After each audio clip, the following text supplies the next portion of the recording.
St. Clair County RESA presents Dateline Schools, hosted by Terry Harrington. This week on Dateline Schools, we're talking about staff evaluations, and to help us provide some insight into this topic, my special guest this week is Brenda Tenniswood. She's the Director of General Education and Education Services here at St. Clair County RESA.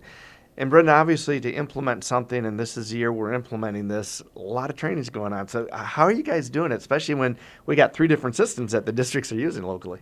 A ton of professional learning is going on. And first, I'd just like to say kudos to our principals, administrators, superintendents who have been very committed to this training. It has not been easy. So depending on the model, anywhere from 4 to 6 days of really intense professional learning around the tool, the philosophy, and then the protocols for gathering the data. And our St. Clair County educators, administrators are so invested in really having high quality instruction going on in the classroom. Their learning has been awesome.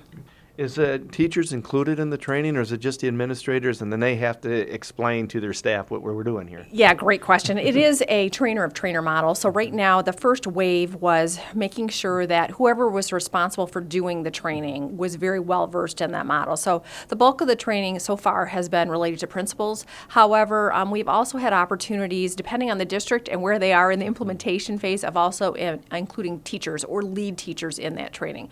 But ultimately, everybody has to be trained, and so principals, teachers, superintendents, and board members about the evaluation processes. Well, it's got to be interesting trying to train some board members, right?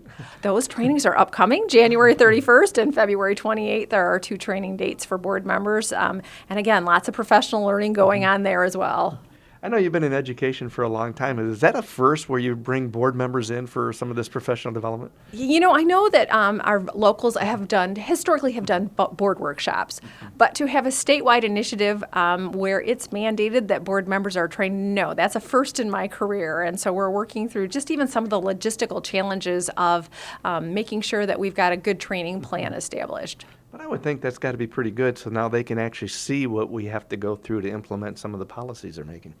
Absolutely, and certainly I think we want everyone to be very aware of what is high-quality instruction, what is high-quality leadership. The more we have that shared understanding and the shared vision, the better it is for ultimately our students.